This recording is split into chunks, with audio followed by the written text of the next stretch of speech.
Yo guys, what's going on and welcome back to another video. Today I'm back for the first episode of my F1 2017 career mode at the Australian Grand Prix. And if you saw my channel trailer, nope. If you saw my career trailer, you'll know I picked the Renault team replacing Jolyon Palmer, so he's out of the sport. For the entirety of this game I'll be using a wheel and manual gears, so it's going to be a bit more challenging, but it should be a lot more interesting with racing, and hopefully I can find my pace quite quickly. And yeah, I'm going to try and get these career modes out weekly, possibly every Sunday. I'll try my best to do that, but I won't promise anything. But with all that out of the way, let's have a look at what happened in practice. So I actually got used to these cars relatively quickly, despite the penultimate corner, which I had troubles with quite a bit. You can see, missed my braking point and doing a Vettel in 2016 there.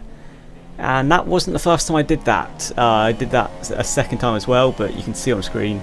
Just running through the practice programs, which were very, very easy. I was actually surprised at how easy they were. But yeah, track acclimatization out of the way. That was in practice 1, and this is at the end of halfway through practice 1, let's say. We do exactly the same as we did the first time, but coming back on track, we just spin the rear wheels and go straight into the barrier, and that is practice 1 over. And yeah, it's a replay of my onboard. Yeah, the curves are quite lethal when you come back on track, so that's something to remember. That was our practice 1 over very, very quickly, which was annoying. But we returned for practice 2, where we completed the rest of the practice programs. The tyre wear, the easiest just the best I've ever completed a tyre wear. 2016, I could never do it. I don't know whether it was because I was on a wheel, or because I just got better at it, or because it was easier. But I'm pretty sure the practice programs are a lot easier this time. You can see put in purple most of the programs, and with exception of the fuel, which was actually surprisingly difficult. You can see I'm trying to ease off just to try and get into purple, but we have to set off a green. The practice programs just seem really, really easy in this game, which I'm not complaining at all. It's going to take a while before we can really upgrade the car. Very, very nearly hitting the Ferrari at turn 1 there. But at the end of practice 2, we finished in 11th place, Nico Hülkenberg in 8th, so we're not too far off him. Definitely time to find. But that's practice out of the way. Let's have a look at what happened in qualifying. So here is my fastest lap in qualifying. It's in Q2. We come out the final corner, trying to get power on as soon as possible. Actually, I really struggled with the final corner. DRS open, and we're going to try and take turn 1 in 5th gear, careful not to cut the corner or run wide on the exit. But with the extra downforce on this game, you can take those corners with just so much more speed than you could in 2016. Heading down to turn 3, going down to 3rd gear, you can see I actually run a little bit wide, but you don't lose too much time. Upshifting to 4th for the next corner, and now we head to the right hand kink. We try and take it flat out, taking quite a bit of curb. I did get dragged in during practice, but we nail it in qualifying. Shift now to 4th for this corner. Careful not to cut the corner there, it's very easy to get in a bad lap time. But as we head to turn 9, you can see I've actually got a Ferrari behind me, which was really, really disturbing. Obviously they're going quicker than me, but obviously I was in my lap, so I didn't want to just let them past. They actually get my slipstream as we head down to my favourite corner on this track in this game. Luckily they don't try and overtake us, but they do put us off. We managed to pull a gap on them on the exit of that corner. So fun to take in these cars. Now as we head to the braking zone of turn 13, going down to 4th, and I've actually struggled with this sector in the past couple games, but taking this corner in 6th, you could maybe take it in 5th to get a turn in, but with this car, it actually felt pretty good. We've still got a Ferrari behind us, but coming around the final corner, that is the best I've ever taken that all weekend. Up to the line, and we're going to cross the line, and we're going to go provisional P9. We go provisional P9, but unfortunately it wasn't good enough to get into Q3, and we will start in 11th position. But that's my fastest lap in qualifying. Let's go to the race. So here we are for race day. Bright blue skies, no chance of rain. You can see it's actually a Ferrari front row lockout. We'll have a look at the grid in a second. But first race of the season, it's looking like the Ferraris are actually the quicker car, so will Mercedes be playing catch up for the rest of the season, or is this just a one-off race? Obviously we can't forget the midfield, very close between 7th all the way down to 16th place. Any one of those cars could get points. The McLaren Sauber's making up the back of the grid, but I'm sure we're going to see some very, very close fighting between the midfield pack and maybe even the Mercedes and the Ferrari cars. But before we get into the race, let's have a look at the starting grid. As we saw, it's a Ferrari front row like out of Raikkonen on pole, Mercedes taking up the second row, Red Bull start on the third row, Williams will take up the fourth row, Carlos Sainz will start in 7th position with Hulkenberg in 10th place. We will start in 11th place with Romain Grosjean start behind us. Force India with a disappointing performance of Kevin Magnussen splitting 2 Force Indias with Daniel Kvyat all the way down in 16th place. And here we see the final 4 cars. Alonso getting the better of his teammate with the Saubers taking up the final row of the grid. So here we go as the lights come on to start the 2017 season. 5 lights and lights out and away we go, and Vettel gets a brilliant start. He's going to beat Raikkonen down to turn 1. Looking back at us, we don't get a good start. We fall back to I think 12th place. Trying hard on the outside of Grosjean at turn number 1, but he forces us onto the grass and we have to concede and go back down to 12th place.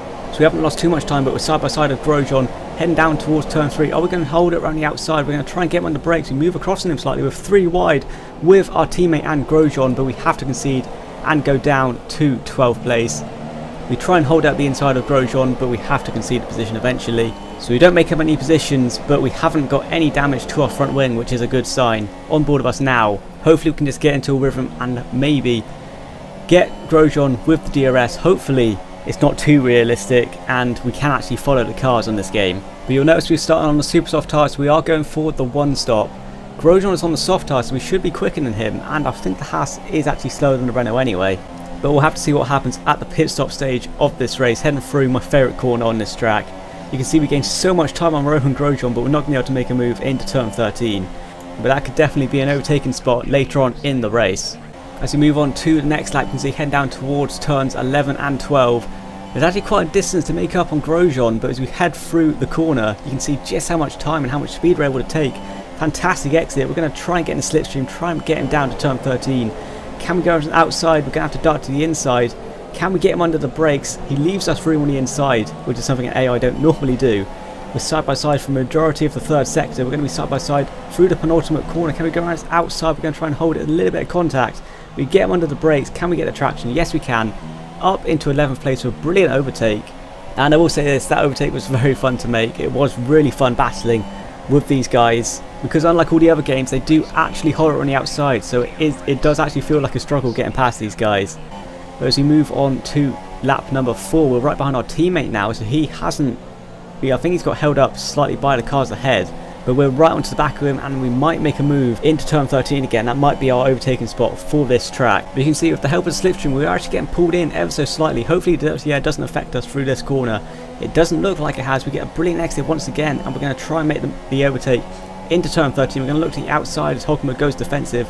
Leaves us just enough room. We're going to try and get him on the brakes, but we just get too greedy and we run onto the grass, and Hulkenberg gets us back and we lose a lot of time to our teammate. Hopefully Grosjean won't try and make a move on us, but hopefully that doesn't affect us too much. Hopefully we just continue getting into the rhythm of this race. It is a long race obviously, and you can see we're already running to the back of him, and I think we're going to have DRS. Yes, we will. So hopefully can we make a move into turn number 1 or maybe turn number 3, as there's a double DRS zone. We're catching our teammate down the straight. We're going to go to the inside at turn number 1, try and get him under brakes. Will he leave us the room? Yes, he will. Looks like he kind of let us through there. We get the traction on the exit and we're up into 10th place, a point scoring position. But it looks like Grosjean is now challenging our teammate. Will he take 11th place off Hulkenberg? I don't think he will, as Hulkenberg goes defensive into turn 3. But over the next couple of laps, as we were on the super soft tyre, it was literally just overtaking cars as they come into the pit. Obviously all the cars ahead of us were on the ultra soft, so they were coming into the pit around this time. And you can see pretty much every single lap we were just gaining positions, and I think eventually we make our way up into around about 3rd place. We got quite high up on the grid. But on lap number 7, coming through the 3rd section, you can see our tyre is actually looking pretty good. However, you can see in the top left hand corner yellow flags are out, and that is because I think it was Carlos Sainz. Yes it is, there he is. Carlos Sainz retires from the race, and as you pass the pit entrance, that causes a virtual safety car, which really annoyed me because we could have gained quite a bit of time if we pit there, but it just came out just too late for us. But I'm pretty sure we're going to get a look at what happened to Carlos Sainz now. Heading through sector 3, he's actually right behind our teammate, and judging by the distance, I'm guessing it was an engine blowout. Yes it is. The Renault engine gives up on him, and he actually holds up the Force India ever so slightly there. But Carlos Sainz is out of this race, the first retirement of my career mode. It didn't cause a full safety car, which I was a bit surprised at given where he parked his car. But after the virtual safety car comes in, we just continue what we were doing, making up positions thanks to pit stops. You can see we're up into 3rd place now. And do we actually go up to 2nd place? I think we do, as Kimi Raikkonen absolutely flying at the front. He is being OP as always in 2017. But yeah, you can see we've actually made it up into 2nd place. So this strategy could work out for us if we jumped most of the cars we were racing. But coming to the end of lap number 12, you can see we've actually got Hamilton right behind, and I think we're holding them up ever so slightly. We're going to go into the pit at the end of this lap to fit these soft tyres. And as we come into the pit, we've actually got a retirement of, I think that was Daniel Kvyat. So when I saw that, I was really hoping that a safety car would come out, or a virtual safety car, because that would actually be perfect time for us and actually really help us gain some time on the cars we were racing. We come into the pit to fit the soft tyres, and I'll admit I actually was a little bit delayed. I wasn't really paying attention with the pit exit, but we don't lose too much time, and we're going to get out in, is that P12? Yes it is.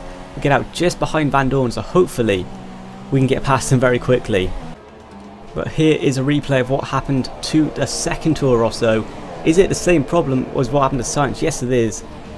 Another engine blowout for the Renault engine, which wasn't very encouraging for us. But the second Toro Rosso is out of this race and very, very nearly takes out some front runners. I think that was Verstappen very close to hitting the rear of his car. But Kvyat is out of this race as we go back on board of us.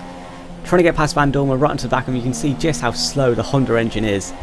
We're trying to get a good exit, as we have done a couple times this race, and you can see the Honda is actually not too bad on acceleration, but top speed, however, we just gain on so much time. We go up the inside at turn 13, back up into 11th position, and as it stands, we're not actually looking too good for a decent place finish. We haven't really made up too much time. We're just hoping to get out ahead of the two stoppers come the end of the race, but we are going to move back up into the points as Perez is in the pit, so we will be in a points paying position for now, and we're going to make up some more positions thanks to pit stops. But we just got to hope that these tyres are actually quick enough for us to battle these guys come the end of the race. Obviously the Force India is quicker than the Renault, so it's purely down to if we can hold them back. And then of course we also have the Williams car, which I didn't actually see too much in this race. The Williams just really isn't actually that quick around this track, at least. They're heading down to turn number 1 for lap number 16. Not a lot has happened this race. We've got another retirement, and it is the first retirement for a McLaren Honda. I'm sure it's not the last time we will be seeing that this season.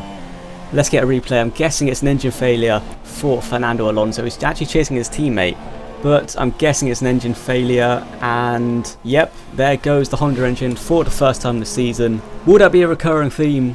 Most likely. Fernando Alonso pulls off to the side, and he is out of the Australian Grand Prix. Coming back to our point of view a lap later, and you see yellow flags out already, and we've got another retirement in the form of Felipe Massa. We can see we're right onto the back of Kevin Magnussen, but thanks to the virtual safety car, I actually decided to come into the pit to fit a set of super soft tyres, just so I'm a bit quicker at the end of the race, which I'll be honest was very much a gamble. I mean, the tyres didn't feel that bad, but they would obviously be quicker than the soft tyres. And Kevin Magnussen comes in as well, and he's going to get out ahead of us because our team just really aren't that good at pit stops. I mean, obviously I'll have to practice the exiting of the pit box, but still my team really aren't that quick, and we're going to come out in 12th place once again on the super soft tyre. But with 12 laps to go, we're in a decent position. We could score some pretty good points for Renault here. Let's get a replay of what happened to Massa, and it is going to be another engine blowout by the looks of it. And there's not even any smoke this time, literally a complete shutdown of his car. He pulls off to the side, and Massa will not play any further part in the Australian Grand Prix. Now come to the end of lap number 20, right behind Kevin Magnussen. This is a battle for the final points paying position in this race. We could potentially have him in the DRS zones, obviously double DRS. Can we do it into turn 1? If we can, we'll have to try. Into turn number 3, we're slowly catching him. Are we going to make a dive into turn 1? We go to the inside, and we decide against it. It was very tempting, but we decided against it. Can we get a better exit out of turn 2? DRS open once again, and it looks like we've got a better run. We're going to be much closer to him. Move to the inside of turn number 3, and we're going to get him under braking. A little bit of a dive bomb. We get it slowed down in second gear, and we are now on course to scoring a single point in our debut for Renault. Now jumping to lap number 23, come to the end of this race, you can see the Force Indians ahead of us are battling. That's caused us to really close up to them. We could be on for 8th place here if we can get past them, although they are very quick in a straight line, as you can see, down the straight. Hopefully they can battle and I can just sneak through, and maybe if I even just get 2 points off Ocon. Obviously I could potentially quadruple my points here, but I'm not going to make any stupid errors or just try and dive bomb them. I will happily take a single point in my first race just to finish the race ahead of my teammate. Will be a reward. However, on the next lap, Ocon's going for a move on Perez. Is he going to be able to get outside? Darts to the inside. They're going to be side by side like me and Magnussen did at the start of the race. Ocon with the inside line. Perez will have the inside line for the penultimate corner, although Ocon is going to try and hold it on the outside. I can see we are actually getting boxed in and held up, and Magnussen is right to the back of us now. The Force Indians have really held me up and ruined my run onto the DRS straight, and Magnussen is going to get the better of me. He's going to take 10th place off me, and now we don't have any points this race. We're going to have to fight, really fight, against the Haas driver and the Force India drivers if we want to finish in the points this race. But the Force Indians have really ruined my momentum there. We see we're right behind Magnussen now. He's got DRS, we're just helping him. We're going to have to dive bomb him into turn 3. Very, very late on the brakes, but just too late. So we run wide and Magnussen gets us back. And we've actually lost a lot of time there. Hopefully we can close it back up and challenge Magnussen, which we do come the end of the lap, right onto the back of him, literally pushing him through the penultimate corner. But around the final corner, he actually takes a swipe at us and takes a chunk out of our wing. And as soon as that happened, I knew that was any hope of points just gone. I mean, you lose a little bit of your wing with these cars and you would lose all your time. And coming on to lap 27, you can see how much I'm losing. Running wide at the third to last corner, and Stroll gets past us. And now Hulkenberg is behind us. I mean, I really want to beat my teammate, so I was going to do everything I could to try and finish ahead of him with just a couple laps to go. Going on to the final corner of the penultimate lap, and Hulkenberg is right behind us, and I knew at this stage I was most likely going to lose to him. I mean, he had the DRS and he obviously had a completely undamaged car coming through the first corner, and you'll see how much the wing affects me. I try and take it like just flat out like I normally would, but we run wide and Hulkenberg gets past us, takes 12th place off us, and this was really frustrating. You see Kimi Räikkönen has already finished the race, so Ferrari and Mercedes just dominant. It's going to be a very long time before Renault are going to be that dominant, but it looks like we're going to come home in 13th place. Van Dorn is about 20 seconds behind us, coming around the final corner now. We are at least going to finish our first race, but a very disappointing finish at the Australian Grand Prix. So here they come now, out onto the podium. Wherever you go, anywhere in the world, the prancing horse flags are dominant in the grandstands, and they're out in force again today. It's Ferrari on the top step once more.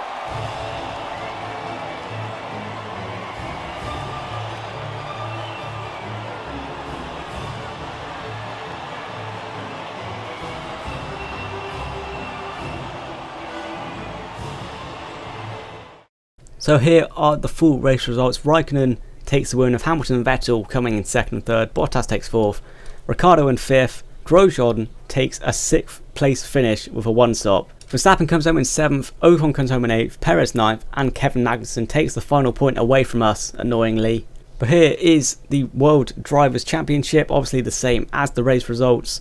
Only 5 teams score in this race, so the Constructors' Championship is going to look very interesting. Ferrari lead on 40 points with Mercedes second on 30. Red Bull only taking 16 points away from this race weekend, with Haas the 4th best team at the moment on 9 points. And Force India should be happy to take 6 points away from this race weekend, but still, Haas, the 4th best team coming away from Australia. But anyway guys, that's going to be it for this video. If you did enjoy, remember to smash the like button and subscribe if you're new on here. I'm going to be doing a lot more different series. Obviously, we've got the championships mode, I guess you could call it, and obviously the classic cars, so I'm going to be doing a lot more videos. I'm going to try my best to get as many videos out as possible. Ideally, it would be daily, but I'm not going to promise anything at all. I will try my absolute best. But yeah, thank you guys for watching, and see ya.